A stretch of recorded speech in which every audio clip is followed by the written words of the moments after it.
जय हिंद दोस्तों, आज हम इस वीडियो में स्वर्गीय श्री रतन नवल टाटा तथा टाटा ट्रस्ट के अद्वितीय योगदान की विस्तार से चर्चा करेंगे। 9 सितंबर 2024 यही वो तिथि थी जब हम सब भारतीय एक हृदय विदारक घटना के साक्षी बने। उस दिन भारत ने सिर्फ एक उद्योगपति नहीं बल्कि एक महान देशभक्त, समाज सेवी और करोड़ों लोगों के प्रेरणा स्रोत को खो दिया। श्री रतन नवल टाटा जी का निधन एक ऐसे युग का अंत है जिसने भारत को नई ऊंचाइयों तक पहुंचाया। यह केवल टाटा समूह के लिए नहीं बल्कि पूरे देश के लिए एक ऐसी क्षति है जिसे भर पाना असंभव है। रतन टाटा सिर्फ एक नाम नहीं थे, वे एक आदर्श थे। उनका योगदान व्यापार से कहीं अधिक था। उन्होंने हर भारतीय के हृदय में एक विशेष जगह बनाई थी। उनकी अनुपस्थिति में यह दुनिया थोड़ी और सूनी हो गई है, लेकिन उनकी विरासत हमें हमेशा प्रेरित करेगी। रतन टाटा का जीवन केवल व्यापार और उद्योग तक सीमित नहीं था। उनके लिए व्यापार समाज सेवा का एक माध्यम था। उनका सपना था कि भारत दुनिया के मानचित्र पर सबसे ऊंचा स्थान हासिल करे। उन्होंने टाटा मोटर्स, टाटा स्टील और टीसीएस जैसी कंपनियों को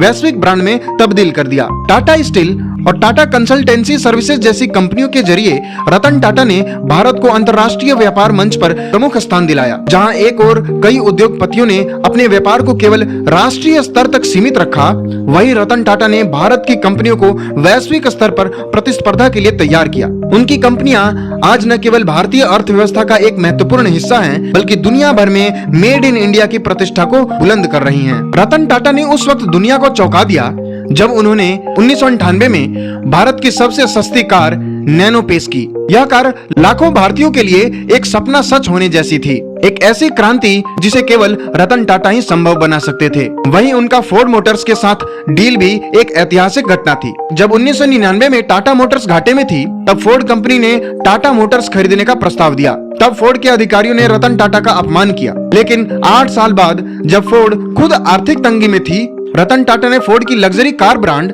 जैगवार लैंड रोवर को खरीदकर न केवल अपना अपमान मिटाया बल्कि भारतीय उद्योग की ताकत को भी स्थापित किया। रतन टाटा के नैनो कार के सपने ने भारतीय ऑटोमोबाइल जगत को हिला कर रख दिया। जहां दुनिया मुनाफे पर ध्यान दे रही थी, वहीं रतन टाटा ने आम भारतीयों के लिए कार बनाई। फोर्ड से जैगवार और लैंड रोवर खरीदने के बाद उन्होंने साबित किया कि भारतीय उद्योगपति दुनिया में किसी से कम नहीं है। रतन टाटा की असली विरासत उनके सामाजिक कार्यों में निहित है। टाटा ट्रस्ट के माध्यम से शिक्षा, स्वास्थ्य और ग्रामीण विकास के लिए उनका योगदान अतुलनीय है। उन्होंने यह सुनिश्चित किया कि उनका व्यापार केवल लाभ तक सीमित न रहे बल्कि समाज के विकास में भी योगदान दे। टाटा परिवार का इतिहास परोपकार, व्यापार और समाज सेवा से जुड़ा रहा है और रतन टाटा ने इस विरासत को सफलतापूर्वक आगे बढ़ाया। टाटा ट्रस्ट ने भारत में शिक्षा, स्वास्थ्य, ग्रामीण विकास और सामाजिक कल्याण के क्षेत्र में कई महत्वपूर्ण और प्रेरणादायक कार्य किए हैं, जो इस संस्था के अद्वितीय योगदान को दर्शाते हैं। आइए जानते हैं इस संस्था द्वारा इस समाज में किए गए कुछ अद्वितीय योगदान को। टाटा ट्रस्ट ने 1941 में टाटा मेमोरियल सेंटर की स्थापना की, जो आज भारत का सबसे बड़ा और सबसे प्रतिष्ठित कैंसर अस्पताल है। यह अस्पताल कैंसर अनुसंधान और उपचार के क्षेत्र में अग्रणी भूमिका निभाता है। टाटा मेमोरियल अस्पताल ने आर्थिक रूप से कमजोर लोगों को मुफ्त और सस्ती दरों पर कैंसर का इलाज प्रदान करने का बीड़ा उठाया है। लाखों गरीब मरीजों को यहाँ आधुनिक सुविधाओं के साथ इलाज की सुविधा दी जाती है। इसके अलावा टाटा ट्रस्ट ने देश के विभिन्न हिस्सों में कैंसर उपचार केंद्र खोले हैं, जिससे मरीजों को लंबी यात्रा करने की जरूरत न हो और उनकी चिकित्सा अपने निकटतम केंद्र पर ही हो सके। उत्तराखंड के नैनीताल में टाटा ट्रस्ट ने बूनी नामक परियोजना शुरू की, जिसका उद्देश्य पहाड़ी क्षेत्रों में महिलाओं को आत्मनिर्भर बनाना है। इस परियोजना के तहत महिलाओं को हस्तशिल्प, बुनाई और सिलाई के काम में प्रशिक्षित किया जाता है। उन्हें रोजगार के अवसर दिए जाते हैं, जिससे वे अपने परिवार की आय में योगदान दे सकें। यह पहल न केवल महिला सशक्तिकरण का उदाहरण है बल्कि स्थानीय कारीगरी और संस्कृति को पुनर्जीवित करने का एक प्रयास है। टाटा ट्रस्ट ने झारखंड और उड़ीसा के ग्रामीण क्षेत्रों में स्वास्थ्य सेवाओं की पहुंच बढ़ाने के लिए सिटीजन्स फाउंडेशन के साथ साझेदारी की। इस पहल के तहत मोबाइल हेल्थ यूनिट्स शुरू की गयी, जो सुदूर ग्रामीण इलाकों में स्वास्थ्य सेवाएं प्रदान करती है। इस परियोजना ने हजारों महिलाओं और बच्चों को स्वास्थ्य सेवाओं से जोड़ा, जिन्हें पहले चिकित्सा सुविधा तक पहुंच नहीं थी। इसके अलावा मातृ और शिशु स्वास्थ्य पर भी विशेष ध्यान दिया गया, जिससे ग्रामीण महिलाओं में स्वास्थ्य जागरूकता और प्रसव पूर्व देखभाल को बढ़ावा मिला।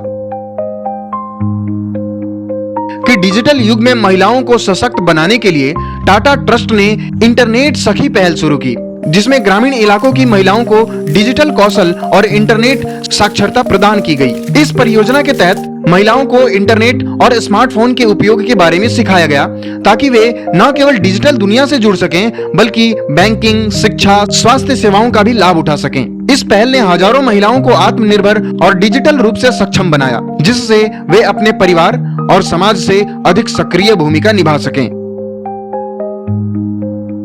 टाटा ट्रस्ट ने कृषि आधिकारिक आजीविका को बढ़ावा देने के लिए कई ग्रामीण विकास परियोजनाएं चलाई, जिनका उद्देश्य किसानों की आय बढ़ाना और उन्हें आत्मनिर्भर बनाना है। उत्तर प्रदेश और बिहार के किसानों के लिए एक विशेष पहल के तहत आधुनिक खेती के तरीकों जैसे पानी के प्रबंधन और कृषि उपकरणों के उपयोग पर प्रशिक्षण दिया गया। इस पहल ने किसानों की उत्पादकता को दुगुना कर दिया और उन्हें बाजार तक सीधी पहुंच दिलाई। इसके साथ ही जल संरक्षण और सिंचाई की नई तकनीकों को अपनाने में ट्रस्ट ने किसानों की मदद की, जिससे उनकी खेती अधिक टिकाऊ और लाभदायक हो सके। टाटा ट्रस्ट ने भारत सरकार के स्वच्छ मिशन का समर्थन करते हुए ग्रामीण क्षेत्रों में शौचालय निर्माण और स्वच्छता जागरूकता अभियानों की शुरुआत की। ट्रस्ट ने महाराष्ट्र, गुजरात और अन्य राज्यों में स्वच्छता के प्रति जागरूकता फैलाने और ग्रामीण इलाकों में शौचालयों के निर्माण में महत्वपूर्ण भूमिका निभाई। इस पहल के तहत स्वच्छता पर ध्यान केंद्रित करते हुए लोगों को स्वच्छता से जुड़े लाभों के बारे में जानकारी दी गई, जिससे ग्रामीण क्षेत्रों में स्वच्छता स्तर में सुधार आया। टाटा ट्रस्ट ने शिक्षा के क्षेत्र में अग्रणी भूमिका निभाई है, जिसका एक महत्वपूर्ण उदाहरण Tata institute of social sciences है। यह संस्थान भारत में सामाजिक विज्ञान की पढ़ाई और शोध का एक प्रमुख केंद्र है, जिसने शिक्षा, सामाजिक न्याय और मानव विकास के क्षेत्र में अद्वितीय योगदान दिया है। TISS के माध्यम से सामाजिक समस्याओं पर शोध और अध्ययन किया जाता है, जिससे नीति निर्माण में सुधार लाया जा सके और सामाजिक विकास के नए रास्ते खोले जा सकें। टाटा ट्रस्ट ने कई आपदाओं के समय राहत कार्यों में भी उल्लेखनीय योगदान दिया है, चाहे वह उत्तराखंड या केरल का बाढ़ हो या उड़ीसा में चक्रवात। ट्रस्ट ने प्रभावित लोगों के लिए राहत सामग्री, पुनर्वास केंद्र और सहायता प्रदान की है। इस कार्य में पीड़ितों के लिए घरों का पुनर्निर्माण, स्वच्छ पानी की आपूर्ति और बुनियादी जरूरतों का प्रबंध शामिल था। इसके साथ ही दीर्घकालीन पुनर्वास के लिए टाटा ट्रस्ट ने रोजगार और आजीविका के साधनों को फिर से स्थापित करने का भी काम किया। टाटा ट्रस्ट ने भारत की समृद्ध सांस्कृतिक धरोहर और कलाओं के संरक्षण के लिए भी कई योजनाएं चलाई हैं। इसके तहत देश के विभिन्न हिस्सों में पारंपरिक कारीगरी और कलाओं को पुनर्जीवित करने और उन्हें व्यावसायिक रूप से सफल बनाने के लिए समर्थन प्रदान किया गया है। ट्रस्ट ने कई सांस्कृतिक संस्थाओं और संग्रहालयों के साथ साझेदारी करके भारत की सांस्कृतिक विरासत के संरक्षण और उनके वैश्विक प्रचार प्रसार में योगदान दिया है।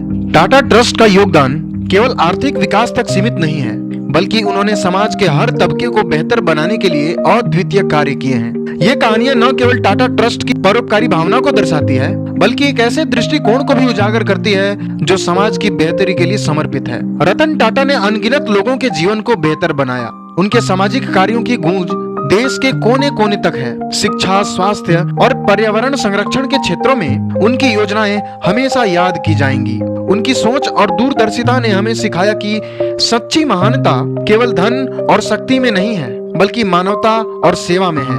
उनके नेतृत्व में टाटा ग्रुप ने यह सिद्ध किया कि व्यापार समाज की भलाई के लिए हो सकता है। रतन टाटा का जाना ऐसा है जैसे भारत ने अपनी रीढ़ की हड्डी खोदी हो। यह नुकसान सिर्फ आर्थिक नहीं है, उनके नेतृत्व में कंपनी की सफलता हर भारतीय के लिए गर्व की बात है। उन्होंने हमें सपने देखना और उन्हें साकार करने की प्रेरणा दी। उनका कहना था, हमारे जीवन का उद्देश्य सिर्फ अपनी उन्नति तक सीमित नहीं होना चाहिए, बल्कि हमें दूसरों की भलाई के लिए भी काम करना चाहिए। रतन टाटा जी का जाना न केवल टाटा ग्रुप के लिए बल्कि पूरे भारत के लिए एक सबसे बड़ी क्षति है। उनकी विरासत हमारे दिलों में हमेशा जिंदा रहेगी और उनके दिखाए गए मार्ग पर चलकर हम उनके सपनों को पूरा करेंगे। रतन टाटा, आप हमेशा हमारे साथ रहेंगे। भारत आपका यह सबसे बड़ा नुकसान कभी नहीं भर पाएगा।